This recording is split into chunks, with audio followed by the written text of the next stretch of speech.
செய்தி. வணக்கம்.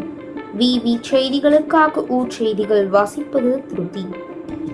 ராணிப்பேட்டை மாவட்டம் ஷோலிங்கர் ரெண்டாடி தனியார் திருமண மண்டபத்தில் ரெண்டாடி கல்லாலங்குப்பம் கேசவனாங்குப்பம் ஊராட்சிக்கு உங்களுடன் ஸ்டாலின் திட்ட முகாம் நடைபெற்றது.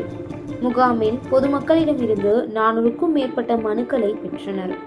இதில் கைத்தறி மற்றும் துணிநூல் துறை அமைச்சர் ஆர் காந்தி அவர்கள் கலந்து கொண்டு முகாமில் 10 கர்ப்பிணி பெண்களுக்கு ஊட்டச்சத்துக்கு பெட்டகம், பட்டா பெயர் மாற்றம், மின் இணைப்பு மாற்றம், வேளாண்மை துறை மூலம் காய்கறி விதைகள், பல்வேறு பழச்செடிகளை வழங்கினார்கள். கூறிய மனுக்கள் மீது உடனடியாக நடவடிக்கை எடுத்து மனுக்கள் மீது தீர்வு காண வேண்டும் என கேட்டுக்கொண்டார். மேலும் கல்லாலங்குப்பத்தில் உள்ள குளக்கரை தெருவில் 5 தலைமுறைகளாக 14 குடும்பங்கள் வசித்து வருகின்றனர். எங்களுக்கு வீட்டுமனை பட்டா வேண்டும் என அமைச்சரிடம் கோரிக்கை வைத்தனர்.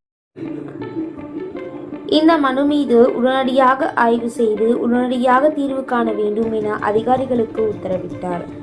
முகாமில் ஒன்றிய குழு தலைவர் கலைக்குமார், திமுக மத்திய ஒன்றிய செயலாளர் பூர்ணச்சந்தர், ஊராட்சி மன்ற தலைவர் சுதா பாபு, ஒன்றிய செயலாளர்கள் முனியம்மாள் பிச்சாண்டி, பாபு, ஊராட்சி செயலாளர் ஜானகி, கல்லாலங்குப்பம் நிர்வாகி வெங்கடேசன் மற்றும் பலர் உடனிருந்தனர்.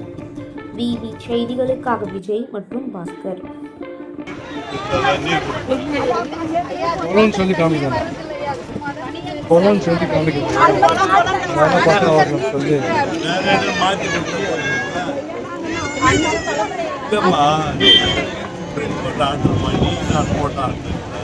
என்ன